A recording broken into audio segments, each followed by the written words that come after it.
Rajesh law centre में आप लोगों का स्वागत है। आज का टॉपिक है अनुसूचित जात अनुसूचित जनजाति के आरक्षण में क्रीमी लेयर एवं उपवर्गीकरण के विषय को, जिस पे माननीय सर्वोच्च न्यायालय के द्वारा देविंदर सिंह बनाम पंजाब राज्य के केस में एक महत्वपूर्ण डिसीजन दिया गया 7 जजों की बेंच के द्वारा, जिसमें 6-1 का बहुमत है। उस पर मैं विधिवत चर्चा करूंगा और इस आरक्षण के लिए जो भारत बंद का आयोजन किया गया है अनुसूचित जात अनुसूचित जनजाति या इसके साथ में सहयोग कर रहे ओबीसी वर्ग के द्वारा, क्या ये विरोध करना जायज है कि नहीं? क्योंकि एक वर्ग इस तबके का यानी अनुसूचित जात अनुसूचित जनजाति का एक वर्ग इसके समर्थन में है, एक वर्ग इसके विरोध में है। वो ये समझ नहीं पा रहा है कि मैं समर्थन करूं कि मैं विरोध, या मैं सच्चाई बताऊं तो अनुसूचित जात और अनुसूचित जनजाति के वर्ग के लोग खुद कंफ्यूजन में हैं कि वो क्या करें, इसका विरोध करें कि समर्थन करें। बात समझ में नहीं आ रही, क्योंकि ये डिसीजन ही ऐसा है, किसी व्यक्ति को लाभ भी पहुंचा रहा है, किसी का नुकसान भी हो रहा है। जिसका लाभ होने वाला है वो इससे खुश है, इसकी सराहना कर रहा है, इसके पक्ष में है, इसके समर्थन में है। जिसका नुकसान होने वाला है वो इसके विरोध में है। लेकिन अल्टीमेट पर्पज क्या है? रियल में इसका समर्थन करना चाहिए या इसका विरोध करना चाहिए? बाद के माननीय सर्वोच्च न्यायालय के फैसले की है। ऐसा नहीं है कि देश में सर्वोच्च न्यायालय के फैसले की आलोचना नहीं हुई, बहुत बार सर्वोच्च न्यायालय के फैसले की आलोचना हुई है। फर्स्ट टाइम 1983 में सर्वोच्च न्यायालय द्वारा दिए गए डिसीजन पे सर्वोच्च न्यायालय को भी काले झंडे दिखाए गए थे, बहुत विरोध होता देश में। जब 1983 में मथुरा रेप कांड के फैसले में सुप्रीम कोर्ट ने फैसला ये दे दिया था कि लड़की अपनी सहमति से गई थी पुलिस स्टेशन के भीतर और उसको रेप के अपराध में आरोपी को बरी कर दिया था, कांस्टेबल के रूप में जो आरोपी था। नरसिम्हा राव के केस में सर्वोच्च न्यायालय ने जो फैसला सुनाया था 1991 के आसपास, उस फैसले का भी काफी विरोध हुआ देश में और सर्वोच्च न्यायालय ने खुद भी माना कि वो फैसला गलत था। वर्तमान में सर्वोच्च न्यायालय ने उस फैसले को खुद उलट दिया। तो ऐसा नहीं है कि सर्वोच्च न्यायालय के द्वारा जो फैसला दिया गया वो फैसला प्रत्येक दशा में सही ही हो, कुछ सीमा तक सही भी हो सकता है, कुछ सीमा तक गलत भी हो सकता है। और सर्वोच्च न्यायालय की जो है माननीय न्यायाधीश ने जो है उससे विसंगत फैसला भी अपना दिया है।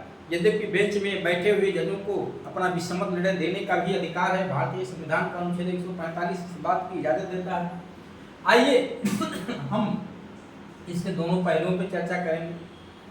पहले चर्चा करेंगे कि इस विधेयक को यानी इस जो सुप्रीम कोर्ट का जजमेंट है देविंदर सिंह बनाम पंजाब राज्य, ठीक है, देविंदर सिंह बनाम पंजाब राज्य, पंजाब राज्य का केस है ये। 2024 का सुप्रीम कोर्ट का जजमेंट है, भी जस्टिस इसी महीने का जजमेंट है ये, यानी आपके अगस्त महीने का ही।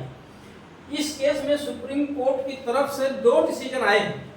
एक डिसीजन क्रीमी लेयर का आया है, ध्यान दीजिएगा, क्रीमी लेयर, ठीक है।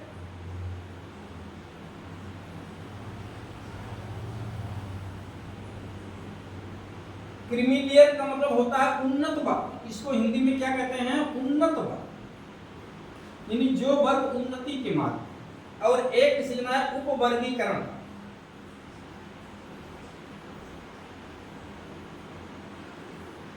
उपवर्गीकरण जो क्रीमी लेयर का डिसीजन आया है, ये मेरा समझ से जहां तक मैं समझ पाया हूं कि इसमें 4-3 का बहुमत है। और उपवर्गीकरण का जो डिसीजन है ये 6-1 का डिसीजन है, इससे मतलब नहीं है दोनों बहुमत से। ये दो जो डिसीजन है इसका प्रभाव क्या होगा, इस दोनों डिसीजन का प्रभाव क्या होगा, ठीक है। एक एक करके आप देखिएगा, केस मैं आपको समझा दिया हूं। सबसे पहले आप देखिए, भारतीय संविधान में 3 प्रकार के रिजर्वेशन की बात की गई, 3 तरह के रिजर्वेशन की बात की गई है। एक अनुच्छेद 15 भारतीय संविधान का अनुच्छेद 15 जो है शिक्षा में रिजर्वेशन की बात करता है। भारतीय संविधान का अनुच्छेद 16 नौकरी में रिजर्वेशन की बात करता है। और भारतीय संविधान का अनुच्छेद 330 एवं 332 भारतीय राजनीति में जो विधानसभा है और जो लोकसभा, यानी लोकसभा में रिजर्वेशन और विधानसभा में सीटों का रिजर्वेशन की बात की गई है।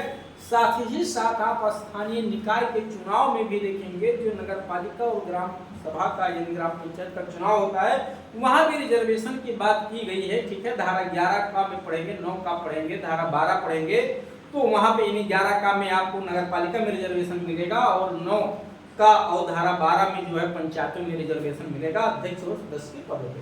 अभी मैं उसका भी जिक्र करूंगा। तो ये 3 तरह का टोटली रिजर्वेशन है, 3 तरह का, शिक्षा में रिजर्वेशन, नौकरी में रिजर्वेशन और जो है आपका राजनीति में रिजर्वेशन। जो राजनीति में रिजर्वेशन है इसकी अवधि 10 साल के लिए शुरू में रखा गया था, इसी को हर 10 साल पे बढ़ाया जाता है। जो शिक्षा और नौकरी में रिजर्वेशन की बात की गई, इसकी कोई भी टाइम पीरियड नहीं है, ध्यान रखिएगा। भारतीय संविधान में इसका कोई टाइम का उल्लेख नहीं किया गया। रिजर्वेशन कब तक रहेगा, जब तक आवश्यकता रहेगी तब तक रहेगा। आगे चलते हैं, 1 मिनट समझिएगा। ये रिजर्वेशन देने का उद्देश्य क्यों लाया गया, क्योंकि हमारे देश में जो 4 वर्ग हैं, ठीक है, जो वर्ग बनाए गए हैं जातिगत आधार पर, सामान्य वर्ग, ओबीसी और एससी एसटी, 4 वर्ग बनाए गए हैं। ये चारों वर्ग समाज में इस तरह से समाज में, ठीक है। तो जो हमारा संविधान है, ये संविधान लोक कल्याणकारी राज्य की स्थापना की बात करती है, अनुच्छेद 29। समानता की बात किया गया है मूल अधिकार में, अनुच्छेद 14। तो समानता लाने के लिए तो भाई सबको बराबर करना पड़ेगा ना। ये तो देखिए कितने ऊबड़ खाबड़, कितने पिछड़ापन है, कोई बहुत आगे है, कोई बहुत पीछे है। तो इनको समान लाने के लिए जरूरी कि जो ज्यादा पिछड़ा है उसको ज्यादा सहायता की जाए, जो कम पिछड़ा है उसको कम सहायता की जाए, जो नहीं पिछड़ा दृढ़ है उसको कोई सहायता इस तरह न दी जाए, जिससे सब लोग बराबर पायदान पे आ सके। इसलिए रिजर्वेशन का कॉन्सेप्ट लाया गया कि समान लोगों के साथ समान व्यवहार, असमान लोगों के साथ असमान व्यवहार करके उनको समानता की स्थापना की जाए। चलिए, ये तो आप समझ गए। अब प्रश्न यहाँ पे ये है कि जो सुप्रीम कोर्ट ने ये बात कही कि क्रीमीलियर और उन्नत वर्ग का लाया जाएगा, इसका प्रभाव क्या होगा, आप समझिए, इसका प्रभाव क्या होगा। अभी मैं ये भी बताऊंगा कि इसके विरोध के क्या क्या आधार महत्वपूर्ण हैं, इसका प्रभाव क्या होगा, जब समझिएगा आप समझे। क्रीमीलियर का मतलब, जैसे मान लेते हैं ये पूरा का पूरा एससी और एसटी समुदाय है, ये पूरा का पूरा एससी एसटी समुदाय, इसमें जो भी 100, 200, 1000 जातियां हैं सब इसी में हैं। अब सुप्रीम कोर्ट का ये कहना है कि इसमें से भाई जो ऐसे वर्ग हैं जो लगातार आरक्षण का लाभ लेते रहे हैं, यानी जो उन्नति पे आगे हैं, बहुत आगे प्रोग्रेस है, और उनकी और बिरादरी के लोग बहुत पीछे हैं, तो उनमें से जो उन्नत वर्ग आ गए हैं, जिनके घर में आईएएस पीसीएस अधिकारी हैं, उनको रिजर्वेशन का लाभ ना दिया जाए, इनको बना दिया क्रीमी लेयर। क्या बना दिया? इनको क्रीमी लेयर की श्रेणी में डाल दिया कि उनको एक श्रेणी इनकी बनाई जाए और उनको क्रीमी लेयर की श्रेणी में डाल दिया जाए कि इनका अगर 10 लाख रुपया 8 लाख रुपया पर साल इनकम है तो इनको जो है रिजर्वेशन ना दिया जाए, रोका जाए इनका रिजर्वेशन, क्योंकि ओबीसी में ये नियम लागू है, ओबीसी में क्रीमी लेयर को रिजर्वेशन नहीं मिलता।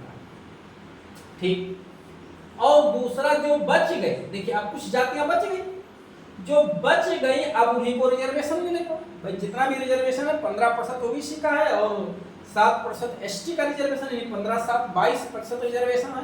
तो वो 22% जो रिजर्वेशन है वो क्रीमीलियर जातियों को निकाल करके जो शेष बच गए, ठीक है, जिनको रिजर्वेशन नहीं मिल पा रहा है, उनको 50-50 दे दिया जाए। कितना?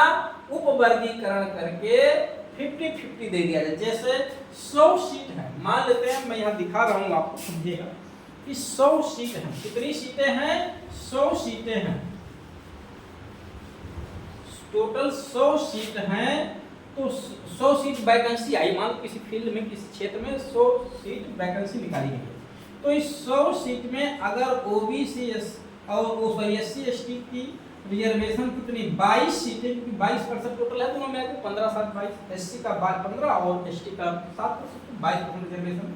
तो ये 22 सीटें में इनके जो इस बिरादरी में, इस वर्ग में जितनी जातियों को रखा जाए उनमें से 11 सीट इनको दिया जाए, जिनको इस श्रेणी में रखा जाए 11 सीट इनको दे दी जाए।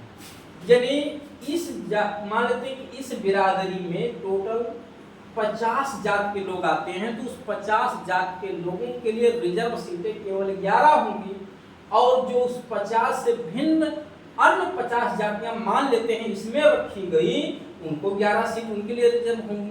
पहले क्या था कि टोटल कोई क्लासिफिकेशन नहीं था, टोटल जितने लोग हैं 22 सीटें रिजर्व हैं, वो जिस जाति का आदमी पढ़ा होगा उसी जाति का आदमी भरेगा वो फॉर्म, वही नौकरी पा जाएगा। ठीक है, जो कम पढ़ा होगा थोड़ा वो नहीं पा पाएगा। तो जब उप क्लासिफिकेशन हो जाएगा, ठीक है, उप क्लासिफिकेशन हो जाएगा, रावत के लिए भी 11% सीट रिजर्व है, और जो है उसमें रावत के अलावा कोई और जाति है, दुसाध है, उसके लिए भी 11% सीट रिजर्व है। तो दोनों को 11-11 लोग उसके समुदाय के भी आ जाएंगे, 11 लोग उसके समुदाय के भी। ये बात बहुत सही, जरा समझिएगा, ये जजमेंट मैं बिल्कुल सहमत हूँ कि ये बात आपकी बिल्कुल सही है। जो क्रीमी लेयर हैं उनको रिजर्वेशन अब ना दे करके उसी बिरादरी में जो और लोग हैं उनमें आप क्लासिफिकेशन करके 11 सीट इनको 11 इनको दे दीजिए, कोई दिक्कत नहीं है। क्योंकि ये इस जो बहुत पीछे थे, जो बिल्कुल खास उसमें नट वगैरह आते हैं, ठीक है, जो शिक्षा से उनका कोई ताल्लुक नहीं, तो ऐसे लोग भी नौकरी पेशे में आएंगे, उनका भी विकास होना शुरू हो जाएगा। बहुत अच्छा है, स्वागत योग्य जजमेंट है। लेकिन कमी कहाँ समझिए, अब समस्या ये है इसमें दो महत्वपूर्ण कि अगर सुप्रीम कोर्ट इतना ही ज्यादा इनके प्रति सचेत है, इनका ख्याल रख रहा है कि इस वर्ग में कोई ऐसे वर्ग हैं जिनको रिजर्वेशन नहीं मिल पा रहा, उनको मिलना चाहिए, तो ये स्वागत योग्य कदम है, ये गलत नहीं है। लेकिन प्रश्न यहाँ पे ये है कि ये जो रिजर्वेशन SC समुदाय को दिया जा रहा है, इस रिजर्वेशन का आधार क्या है भाई? ये रिजर्वेशन SC समुदाय को क्यों दिया जा रहा है, OBC समुदाय को क्यों दिया जा रहा है? इस रिजर्वेशन का आधार क्या है? आप भारतीय संविधान में पढ़ेंगे, मैं कह रहा हूं भारतीय संविधान में पढ़ने की जरूरत नहीं, समाज को पढ़िए। समाज में जो SC और ST वर्ग है, ये दो रूप से, प्रमुख रूप से पिछड़ा है। एक तो इस वर्ग के साथ सामाजिक अत्याचार, जातिगत भेदभाव, बगल में कोई व्यक्ति बैठाना पसंद नहीं करता है, चारपाई पे नीचे बैठता है, ये अगर जात पता चल गई तो गिलास बदल जाता है, जात पता चल जाए तो बैठे हुए बस में व्यक्ति अपनी सीट बदल देता है। यानी जो सामाजिक भेदभाव है, और दूसरा ये इकोनॉमिकल, आर्थिक रूप से, पैसे से भी ये वर्ग बहुत कमजोर है। तो भाई ये पैसे से भी कमजोर है, तो पैसे भी इसके पास होने चाहिए, साथ ही साथ ये सामाजिक रूप से जो इसका शोषण है, सामाजिक दर्द जो झेला, सामाजिक अत्याचार, जो सामाजिक बुराई है देश में, छुआछूत वाली, इनके साथ छुआछूत की ये व्यक्ति ही नहीं है, इस कॉन्सेप्ट को भी तो खत्म करना पड़ेगा। तो ये भी, इसको भी तो खत्म करने का एक ही ना तरीका तो दिया गया संविधान में, रिजर्वेशन। तो इसका मतलब कि रिजर्वेशन वो दवा थी जिससे ये दोनों समस्याएं खत्म हो जाए, आर्थिक समस्या भी और सामाजिक भेदभाव भी। ठीक, अब प्रश्न यहाँ पे ये है कि सुप्रीम कोर्ट ने जिन लोगों पर रिजर्वेशन देने से मना किया, उनको क्रीमी लेयर में ला करके, क्या उनकी दोनों मर्ज खत्म हो गई?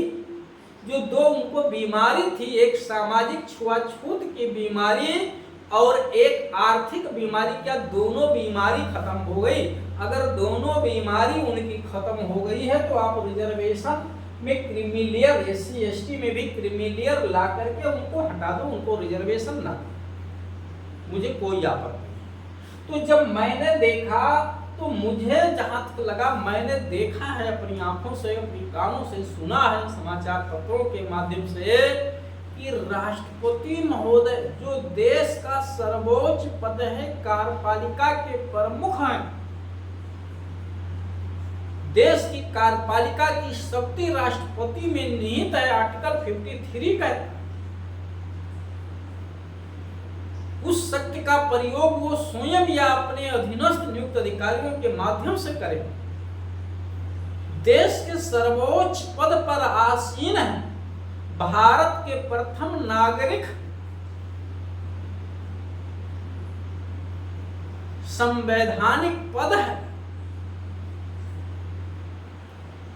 ऐसे महामहिम के लोगों के मंदिरों में प्रवेश करने पर अगर मंदिरों की धुलाई की जाती है, क्यों? क्योंकि वो अनुसूचित जाति से आते हैं, इस नाते वो स्थान अपवित्र हो गया। इसका मतलब है कि सबसे ज्यादा उनकी सैलरी है भारत में, और ऐसे पे इतने बड़े पद पे पहुंच गया, समाज आर्थिक रूप से इतना उत्थान हो गया, पॉलिटिकली इतना उत्थान हो गया, फिर भी सामाजिक भेदभाव की जो बुराई थी, जो मर्ज थी, वो नहीं खत्म। जो सांसद, विधायक और मंत्री बन गया, अगर आज भी वो कुछ मंदिरों में चला जाए, कुछ स्थानों पे चला जाए तो वहां धुलाई होती, उनको प्रवेश नहीं करने दिया जाता। ये सच्चाई है देश। हो सकता है मेरी बातों से सब लोग सहमत ना हो, बट जो सच्चाई है वो है। जिन सांसदों के साथ, जिन मंत्रियों के साथ ये भेदभाव हुआ होगा, उनको अच्छे से पता हो। तो जो दो मर्ज थी, एक आर्थिक और एक सामाजिक, मैंने पाया कि आर्थिक मर्ज तो हद तक कुछ लोगों की दूर हो गई भाई। कुछ घरों में आज भी एससी एसटी के आईएएस अधिकारी बन रहे हैं, और एक क्या दो पीढ़ियों में हो गए हैं, और भी बड़े बड़े पदों पे भी आसीन हो गए, बहुत सारे लोग जो करोड़पति भी हो गए। लेकिन क्या सामाजिक बुराई जो उनके साथ लगी हुई थी, वो बीमारी खत्म हुई? वो बीमारी अभी नहीं खत्म। तो प्रश्न ये है कि अगर इनको ये आर्थिक रूप से संपन्न हो गए, इन्हें क्रीमीलेयर में डाल करके अगर रिजर्वेशन इनका खत्म कर दिया जाएगा तो ठीक है, आर्थिक रूप से ये उन्नत हो गया है, इनका विकास हो गया, अब ये आर्थिक रूप से तो कमजोर नहीं होंगे, लेकिन सामाजिक बुराई तो इनके साथ चिपकी रहेगी ना। वो कैसे खत्म होगी? सामाजिक बुराई भी काफी हद तक देश में खत्म हुआ है, नो डाउट, बट उतना नहीं खत्म हुआ जितना होना चाहिए, आज भी विद्यमान है।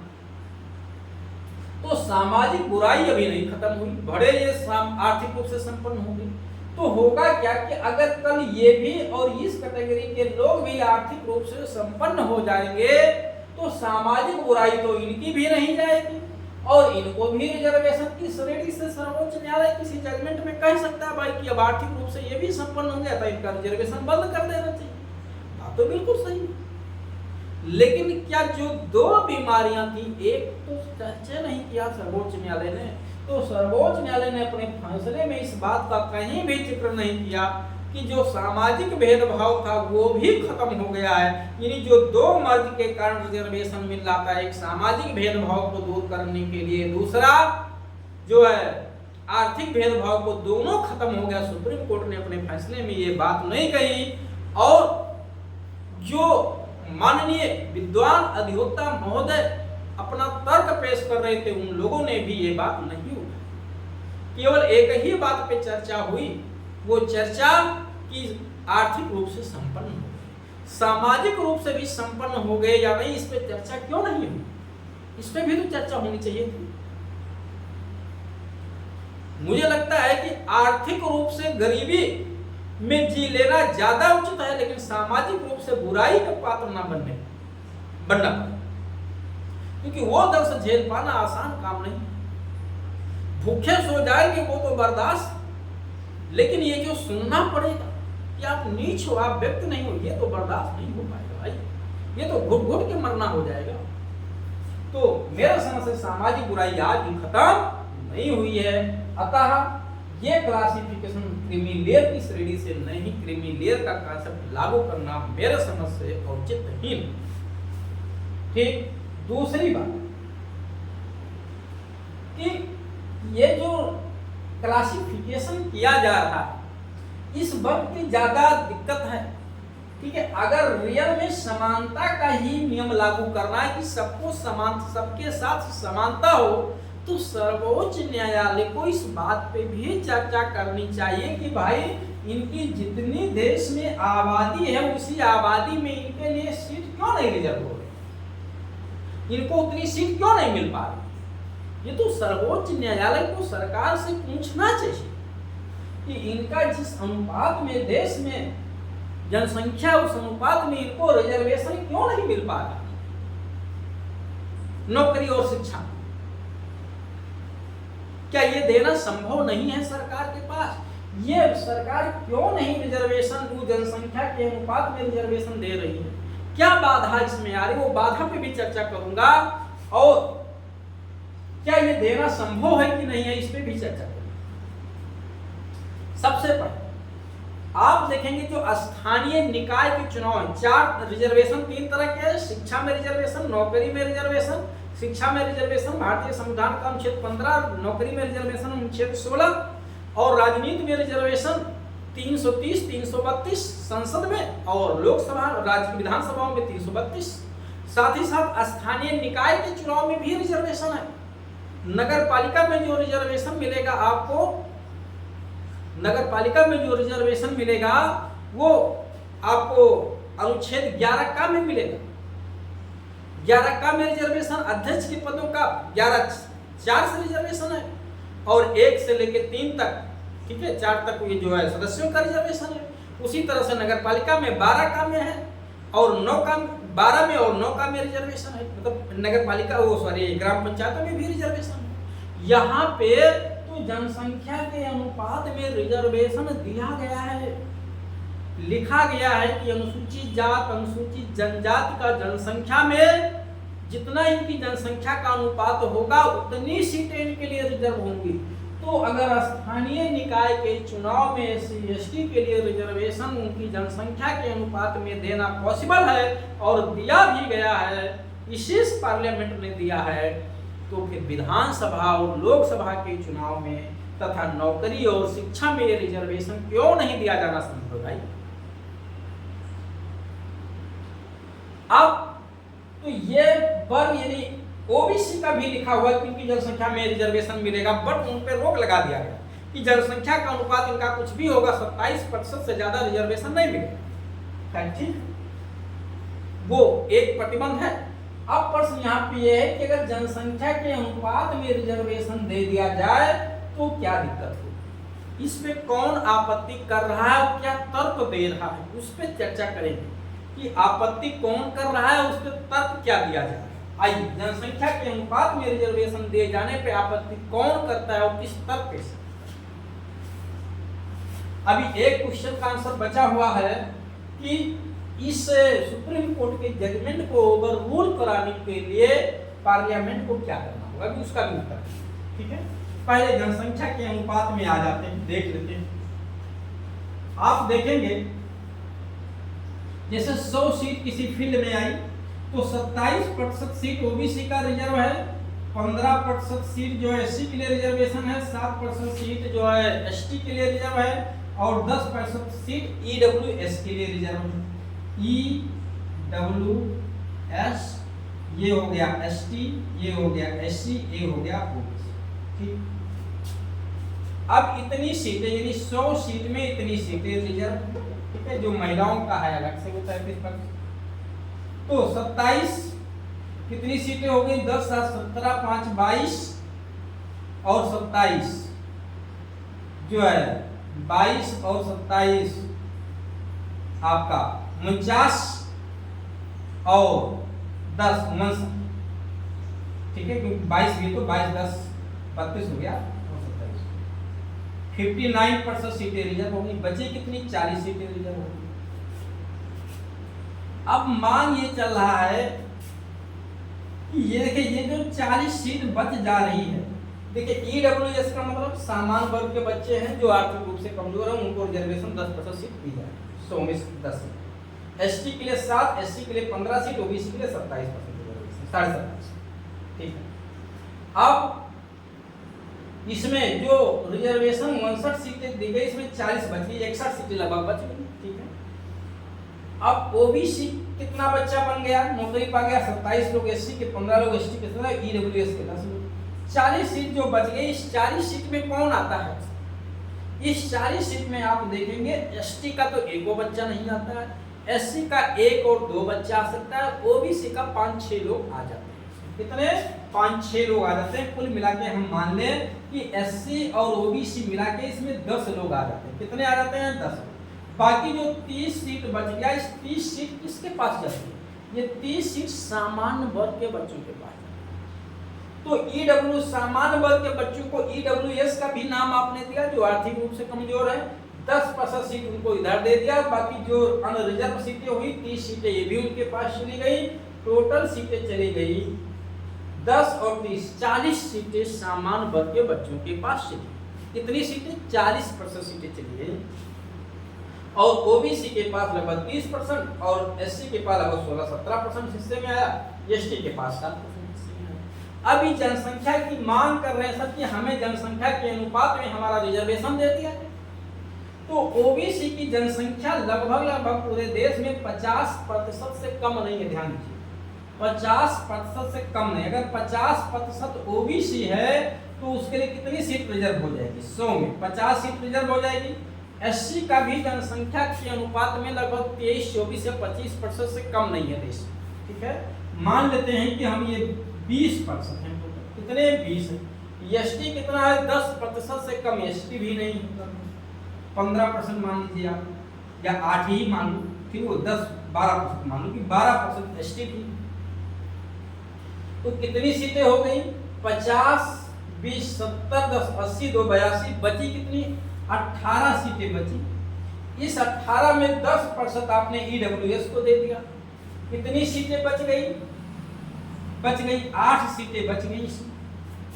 अब जरा समझेगा, तो ये 8 सीटें भी अब किसको जाएंगी? जनरल वर्ग के बच्चों को जाएंगी।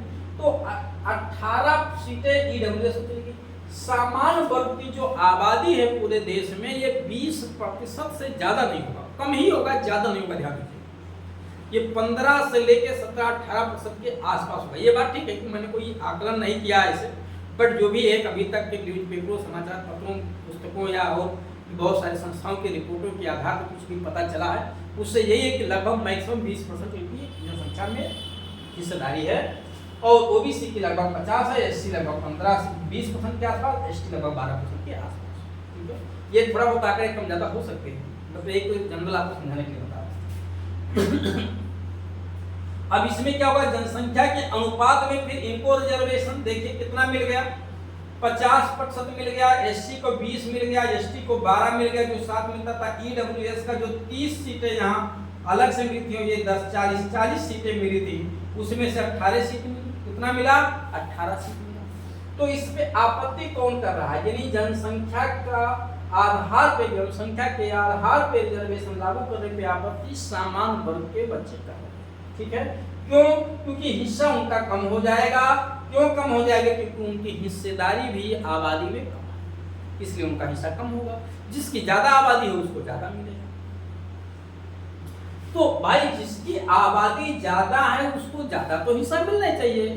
ये कौन नहीं कहेगा? मैं नहीं, माननीय सर्वोच्च अदालत भी कहेगा, हर कोई कहेगा जिसकी ज्यादा हिस्सेदारी उसको ज्यादा मिलेगा, जिसकी कम हिस्सेदारी, वो भागीदारी, उसको कम हिस्सेदारी मिलेगी। आपका भागीदारी अगर कम है तो हिस्सेदारी भी कम होगी, अगर हिस्सेदारी ज्यादा है, भागीदारी ज्यादा, तो हिस्सेदारी भी ज्यादा होगी। जाहिर सी बात है। ये तो गलत है ना कि आप 18% अगर जनसंख्या के अनुपात में है और आप 30% सीटें ले रहे हैं, 40% सीटें ले रहे हैं, यानी 2 गुना लगभग सीट ले रहे हैं, आपके पास जा रही है। और जिसकी हिस्सेदारी 50% है वो लगभग 27 इसमें और 4-5% अच्छी सीटों में चले जाता है, 30 से 35% सीट पा रहा, उसको हिस्सा भी उतना नहीं मिल पा रहा। तो ये तो गलत है। अब जरा समझिएगा, अब इसमें प्रश्न ये जब सामान्य वर्ग से ये पूछा जाता है भाई आप इसका विरोध क्यों करते हैं, क्योंकि आपकी जितनी अनुपात है जनसंख्या में उतना तो आपको मिल ही रहा है। तो उनके विरोध का तर्क ये है, देखिए तर्क ये नहीं है, तर्क ये नहीं देते कि क्योंकि हमारा हिस्सा कम हो जा रहा, नहीं, तर्क ये रियल में यही है कि हिस्सा कम हो जा रहा है इस नाते विरोध कर रहे हैं, क्योंकि ज्यादातर कब्जा नहीं कर रहा। तो तर्क क्या है, तर्क ये है कि क्योंकि यहाँ उतने पढ़े लिखे लोग नहीं आता, अयोग्य लोग आएंगे और प्रशासनिक पदों पे बैठ जाएंगे तो प्रशासन चरमरा जाएगा, देश का प्रशासन नहीं चल पाएगा, सरकार नहीं चल पाएगी।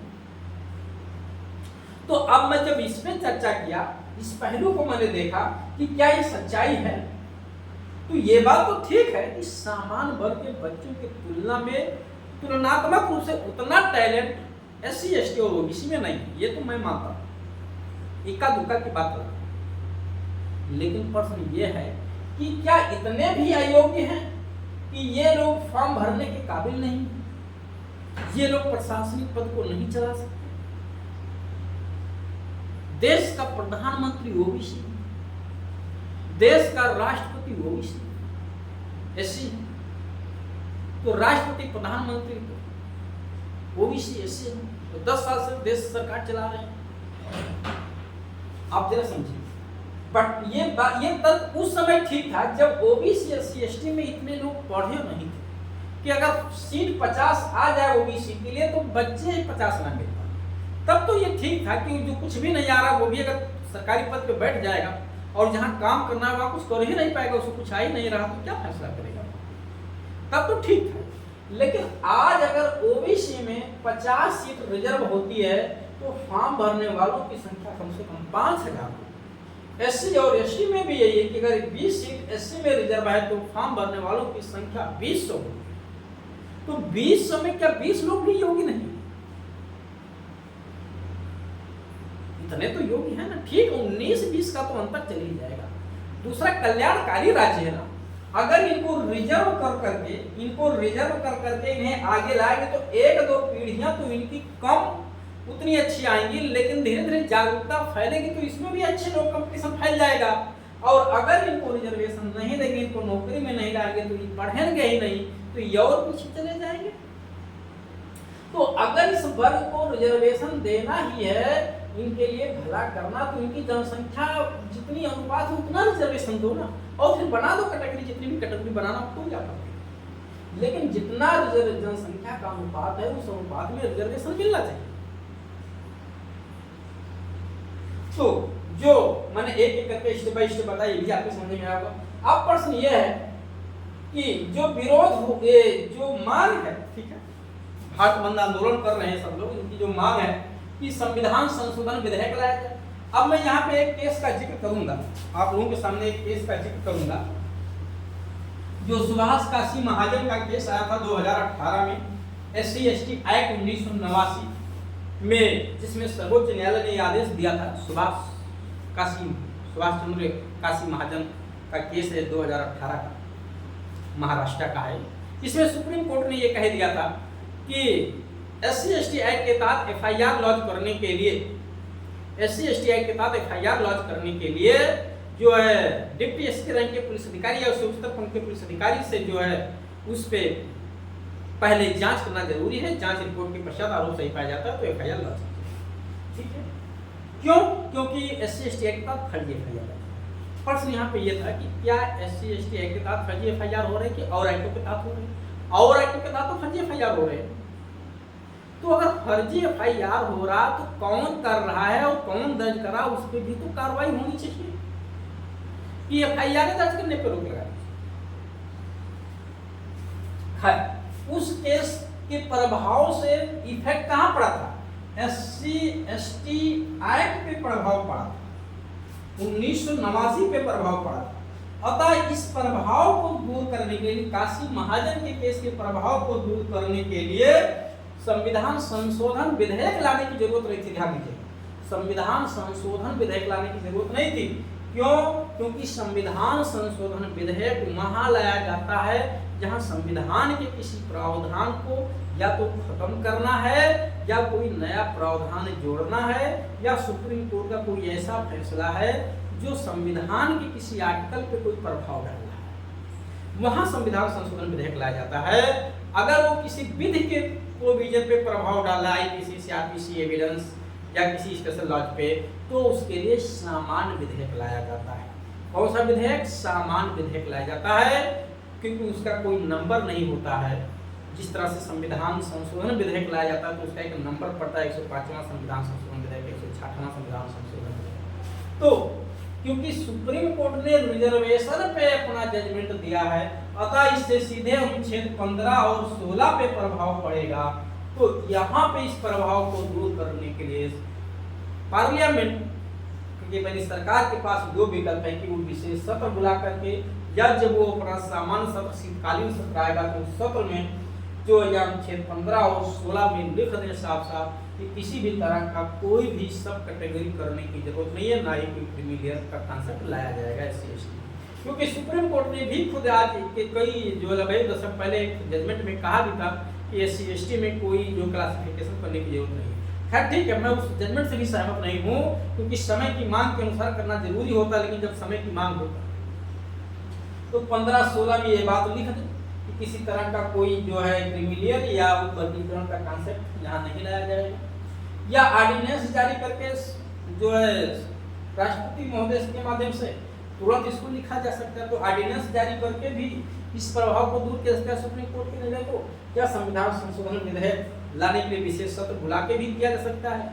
या जब सामान्य सत्र शीतकालीन में आएगा तब भी किया जा सकता है। विशेष सत्र बुलाएंगे तो खर्चा बहुत ज्यादा पैसा होगा, शीतकालीन सत्र आना ही आना तो उसमें भी बुला के सरकार कर सकती है। यद्यपि प्रधानमंत्री मोदी जी ने कैबिनेट की बैठक में ये बात कही भी है कि हम ऐसा कोई भी प्रोविजन नहीं लाने वाले, लेकिन फिर भी ये लोगों का मांग क्यों है इस वर्ग के लोगों का? क्योंकि वो ओरल सरकार ने आश्वासन दिया है, अतः ओरल पे भरोसा नहीं, आप लिखित में दीजिए, और लिखित में तभी होगा जब आप लिखित विधान संशोधन करें। ठीक है, तो इसीलिए ये विरोध का आंदोलन चल रहा है। तो मेरे समझ से ये विरोध काफी हद तक जायज है, और जो वर्ग यहाँ पे SC/ST का है, जो इस जजमेंट से खुश है, वो उसकी खुशी ठीक है उतनी सीमा तक तो ठीक है जितने तक इकोनॉमिकली रूप से जो सक्षम होंगे उनको बाहर किया जाए, लेकिन सामाजिक रूप से उनके साथ आज भी भेदभाव हो रहा है, अतः वो भी बाहर हो जाएंगे, रिजर्वेशन उनको भी नहीं मिलेगा, तो वो भेदभाव उनके साथ बना रहेगा। अतः इस बिंदु पे खुश होने की जरूरत बिल्कुल भी है, इस पे सबको साथ देने की जरूरत है कि इस फैसले को रोका जाए और जैसे चल रहा है वैसे चलाया जाए। साथ ही साथ जो जनसंख्या के अनुपात में रिजर्वेशन की मांग की जा रही है, मेरे समझ से वो जायज है। भाई मेरा अपना ओपिनियन है, आपका हो सकता है ओपिनियन इसके विरुद्ध हो सकता है, बट मैंने हर एक कॉन्सेप्ट बताया है।